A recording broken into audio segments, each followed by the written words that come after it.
MA final के political science के 5वें पेपर में जो अपना modern political theory and comparative politics है, उसमें 3 विशेष रूप की जो प्रणालियां हैं उनके कंपैरिजन, मतलब उनकी तुलनाएं आपको करनी। और इनकी तुलना में आप इनमें मुख्य रूप से जो प्रश्न आते हैं आपके, वो आपसे पूछे जाते हैं कि इनके गुण दोष बताइए, या इनमें बेहतर प्रणाली कौन सी है, या इसकी सफलता की शर्तें, या इन दोनों में आप तुलना करके बताइए कि ये खराब क्यों है या ये अच्छी क्यों है, या अपने व्यू जो भी हैं। तो जब तक हमें इन थ्योरीज के बारे में ये सारे कंसेप्ट हमें ध्यान में नहीं होंगे कि ये प्रणालियां आखिर हैं क्या, तब तक हम इनको अच्छे से इनका जो एक्सप्लेन है वो उनको नहीं कर पाएंगे। तो मुख्य रूप से आपके एमए फाइनल में 3 इन्होंने जो मुख्य रूप से जो प्रणालियां हैं जिनके बारे में आपको जानना है, वो आप कौन कौन से, एक तो आप जानेंगे इसमें कि संसदीय व्यवस्था और अध्यक्षात्मक व्यवस्था, इन दोनों के बीच में हम तुलना करेंगे कि संसदीय व्यवस्था कौन सी है, अध्यक्षात्मक व्यवस्था कौन सी है, और दोनों में ज्यादा अच्छी कौन सी है। इन दोनों के गुण दोष आपको बताने हैं। तो हम इसको जानेंगे कि संसदीय व्यवस्था किसे कहते हैं और अध्यक्षात्मक प्रणाली कौन सी। ये प्रणालियों का मतलब है कि शासन करने का जो तरीका है, शासन करने का जो एक सिस्टम जो बना रखा है, वो किस तरीके से कार्यपालिका, ये आपने पहले भी पढ़ा है, संरचनात्मक प्रकार्यात्मक जो सिद्धांत आपने पढ़ा था आमंड वगैरह का, तो उसमें भी आपने इस चीज को बहुत बेहतर तरीके से जाना होगा कि राजनीतिक व्यवस्थाओं के कार्य लगभग निश्चित हैं।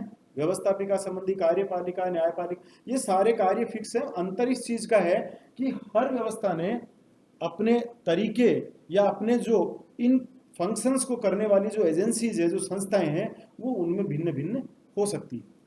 ये आपने पूर्व में देखा है। तो उसी तरीके से हम देखते हैं कि विभिन्न राष्ट्रों में हम देखते हैं कि कहीं जो कार्यपालिका है वो व्यवस्थापिका से जुड़ी हुई है, तो कहीं व्यवस्थापिका और कार्यपालिका दोनों आपस में जुड़ी नहीं होके सेपरेट है, कहीं कुछ सिस्टम है। तो इन ये सारे जो जो संस्थाएं हैं, जो फंक्शन करने वाली जो संरचनाएं हैं, वो सब में भिन्न भिन्न हो सकती है, और उन्हीं भिन्नताओं के आधार पर हम इनको कई प्रकार के शासन प्रणालियों में बांटते हैं, जिन्हें हम संसदात्मक व्यवस्था, अध्यक्षात्मक व्यवस्था। इसी तरीके से शासन का जो पावर्स हैं, सेंटर और स्टेट, जो क्योंकि आजकल आप देखते हैं कि बड़े राष्ट्र हैं, तो बड़े राष्ट्रों में हम देखेंगे कि जो शक्तियां हैं, तो हमने प्रशासन के लिए, शासन करने के लिए क्या कर लिया, उनको प्रांतों में, राज्यों में बांट दिया, अलग अलग इकाइयों में हमने इनको बांट रखा है। तो एक केंद्र सरकार हो गई और इकाइयां हो गई, तो इन इकाइयों और केंद्र सरकार के बीच का जो संबंध है, उसके आधार पर भी शासन प्रणालियां बटी हुई है। और ये शासन प्रणालियां हम देखेंगे एकात्मक शासन प्रणाली और संघात्मक शासन प्रणाली। एक हम इसको देखेंगे, एकात्मक शासन प्रणाली कौन सी है, संघात्मक शासन प्रणाली कौन सी है। ये सारे आपके एमए फाइनल में है। लगभग एक प्रश्न आपको इनमें से मिल जाता है, बड़ा प्रश्न। छोटे प्रश्न तो आते ही आते हैं, 2-2 नंबर वाले, 5-5 नंबर के, लेकिन एक बड़ा प्रश्न भी आपको इनमें से, इनका आपस में जो तुलना करनी है वो आपको इनमें से मिल जाएगी।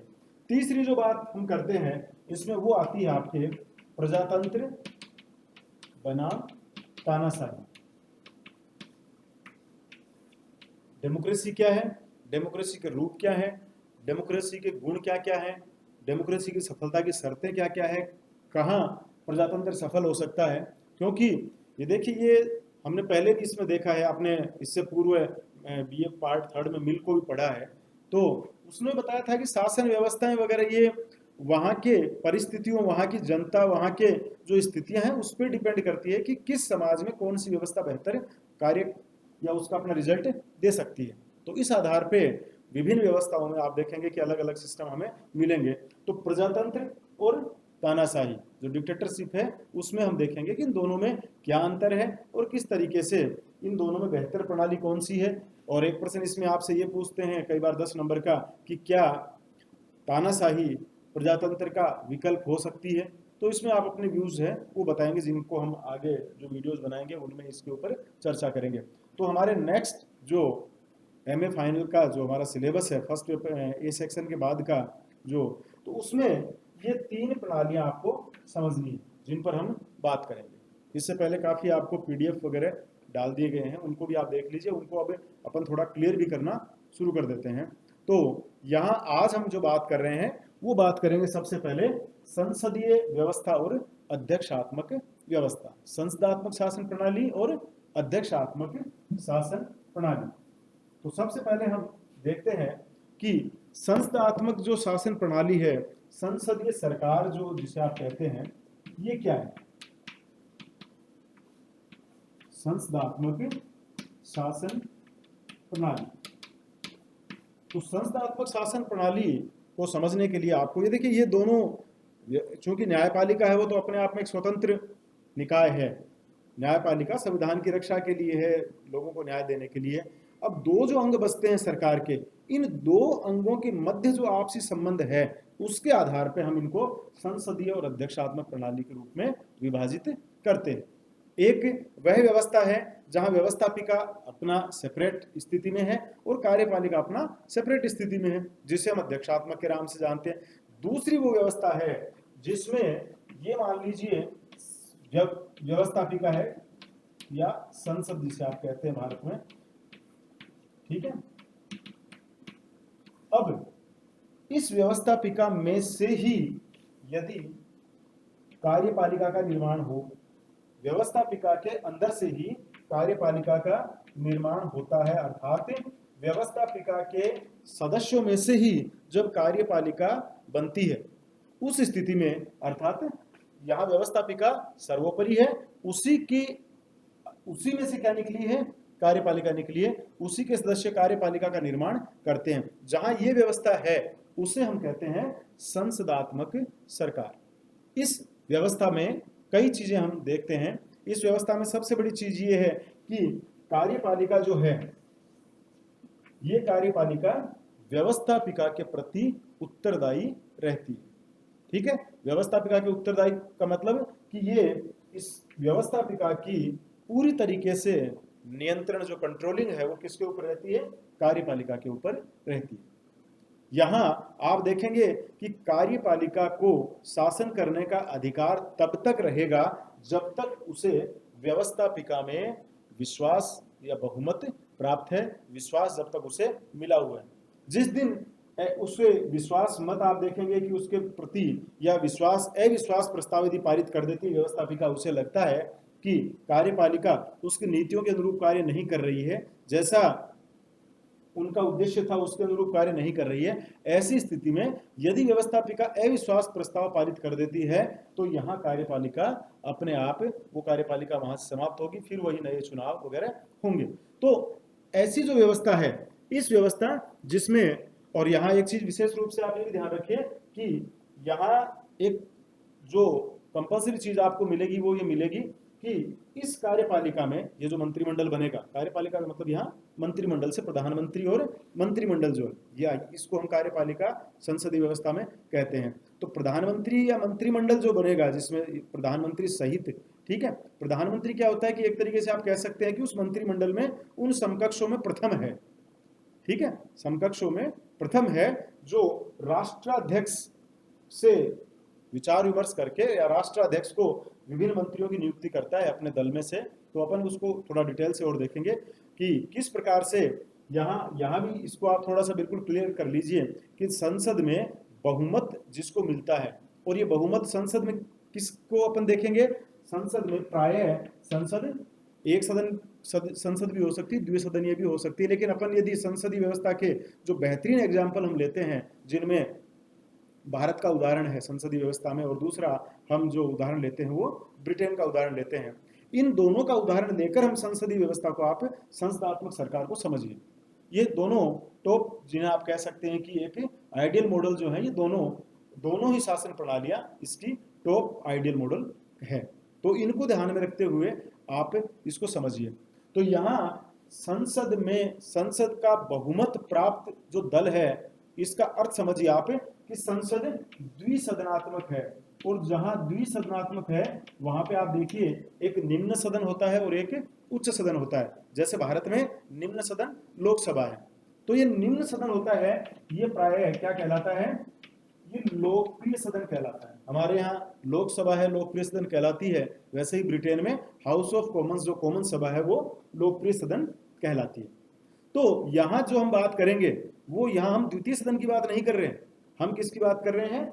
हम यहाँ बात करते हैं संसद के बहुमत का तात्पर्य ही आप ये समझिए कि लोकप्रिय सदन या निम्न सदन के बहुमत से अर्थ लगाया जाता है।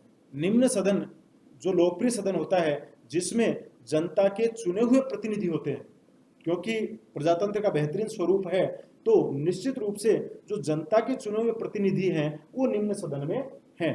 ठीक है, तो जनता के चुने हुए प्रतिनिधियों से जब निम्न सदन बनता है, हमारे यहाँ लोकसभा बनती है, वहां पे हमने देखा हाउस ऑफ कॉमन बनती है, तो उसमें जिस दल को बहुमत मिलता है, यहाँ संसद के बहुमत से अर्थ इस निम्न सदन के बहुमत से लगाया जाता है।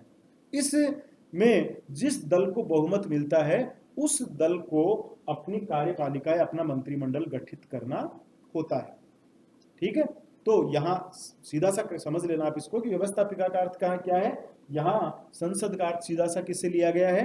निम्न सदन से लिया गया है। तो निम्न सदन में जिस भी दल को बहुमत मिलेगा वही कार्यपालिका का निर्माण करेगा, वही मंत्रिमंडल का निर्माण करता है। और इसमें अब जो मंत्रिमंडल का जो निर्माण होगा उस मंत्रिमंडल में प्रधानमंत्री से लेके मंत्रिमंडल के प्रत्येक मंत्री तक का सदस्य इन दोनों सदनों में से किसी भी सदन का मेंबर हो सकता है, लेकिन वह संसद का सदस्य होना आवश्यक है। और यदि तत्काल नहीं है तो कुछ समय बाद में अवधि जो दी जाती है, मान लीजिए 6 महीने का समय है, तो उस एक अवधि में उसे सदस्यता प्राप्त करनी होगी दोनों सदनों में से किसी भी सदन की। ठीक है, जबकि अध्यक्षात्मक में हम इसका बिल्कुल विपरीत देखेंगे।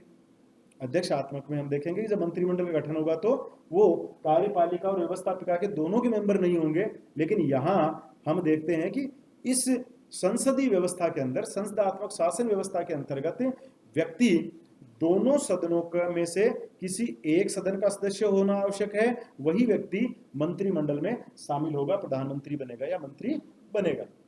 क्लियर है चीज? तो संसदात्मक शासन व्यवस्था में हम कह सकते हैं कि व्यवस्थापिका और कार्यपालिका दोनों आपस में एक तरीके से मिली हुई होती है, एक दूसरे के प्रति रिस्पॉन्सिबल है। कार्यपालिका उत्तरदायी है किसके प्रति? व्यवस्थापिका के प्रति। व्यवस्थापिका उसके ऊपर कंट्रोल करती है, उसके ऊपर नियंत्रण करती है। कई तरीके हैं, ये एक अलग प्रश्न आता है जब आप पढ़ेंगे इसमें, ये भी एक 20 नंबर का प्रश्न आता है कि व्यवस्थापिका द्वारा कार्यपालिका पर नियंत्रण के तरीके बताइए। तो वो जो नियंत्रण है, जो उसको उत्तर देने के लिए बाध्य है, इसीलिए हम उसे कहते हैं कि व्यवस्थापिका के प्रति कार्यपालिका उत्तरदायी होती है। समझ गए आप इस चीज को? तो व्यवस्थापिका के प्रति उत्तरदायित्व का यही अर्थ है कि व्यवस्थापिका उससे किन्हीं भी शासन संबंधी चीजों के प्रश्न पूछ सकती है, वाद विवाद है वो कर सकती है।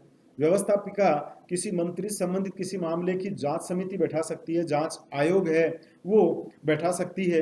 वित्तीय नियंत्रण है वो संसद उसके ऊपर कर सकती है, उससे प्रश्न पूछ सकती है कार्यपालिका से और उनको उसका जवाब देना होता है। तो इस तरीके से हम देखते हैं। और सबसे बड़ी चीज ये है कि अविश्वास प्रस्ताव जैसी जो एक बड़ा हथियार जो उसको मंत्रिमंडल को बिल्कुल हटाने के लिए, वो भी एक व्यवस्थापिका के पास होता है। तो अनेक तरीकों से व्यवस्थापिका कार्यपालिका पर नियंत्रण रखती है और कार्यपालिका है वो इन सब कारणों से व्यवस्थापिका के प्रति उत्तरदायी होती है और तब तक वह शासन करती है जब तक उसे व्यवस्थापिका में बहुमत प्राप्त है या उसकी एक निश्चित अवधि, जो नेक्स्ट चुनाव जब तक होते हैं, जैसे 5 साल का समय होता है, हर 5 साल में आप देखते हैं लोकसभा के चुनाव होते हैं, फिर से नई कार्यपालिका का गठन होता है। तो ये 2-3 तरीके हमने कर रखे हैं। तो इस प्रकार हम देखते हैं कि व्यवस्थापिका और कार्यपालिका में जो आपसी संबंध है, व्यवस्थापिका में से ही जो कार्यपालिका का निर्माण होता है, इसे हम कहते हैं संसदीय शासन व्यवस्था या संसदीय सरकार। समझ गए आप इस चीज को? तो आप इसे अच्छे से बता सकते हैं। तो इसको सार रूप में यदि आप ये कहें तो आप सीधा सा है कि जो भारत और अमेरिका के यदि एस्पेक्ट को लेकर यदि हम इन दोनों को लेकर बात करें तो निम्न सदन में बहुमत दल जो जिसको जो होता है वो सरकार बनाएगा और ये जिसे जिसे बहुमत मिलता है, और मंत्रिमंडल है वो हमेशा व्यवस्थापिका के प्रति उत्तरदायी रहेगा। व्यवस्थापिका में जब तक उसे विश्वास प्राप्त है तब तक वह शासन करेगा। जिस दिन उसे विश्वास प्राप्त नहीं होगा वो अपनी सत्ता को खो देगा।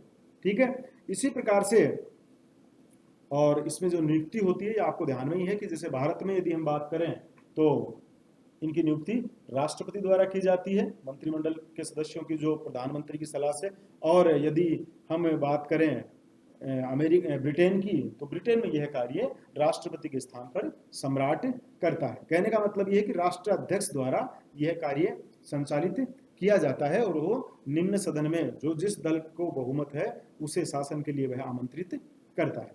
तो यह जो शासन प्रणाली है, इस शासन प्रणाली को हम कहते हैं संसदीय शासन प्रणाली। नेक्स्ट हम बात करेंगे, अगली जो वो बात करेंगे हम अध्यक्षात्मक प्रणाली क्या होती है और अध्यक्षात्मक प्रणाली का क्या स्वरूप होता है, ये हम अगले वीडियो में बात करेंगे। और उसके बाद में हम देखेंगे दोनों का कंपैरिजन और दोनों के गुण एवं दोष। ठीक है, तो इस तरीके से हमें ये जो 3-4 हमने जो कॉन्सेप्ट्स देखे हैं, संसदीय, अध्यक्षात्मक, एकात्मक, संघात्मक, तानाशाही और प्रजातंत्र, हम इन सब में कंपैरिजन करते हुए इस पार्ट को कंप्लीट करेंगे। ठीक है।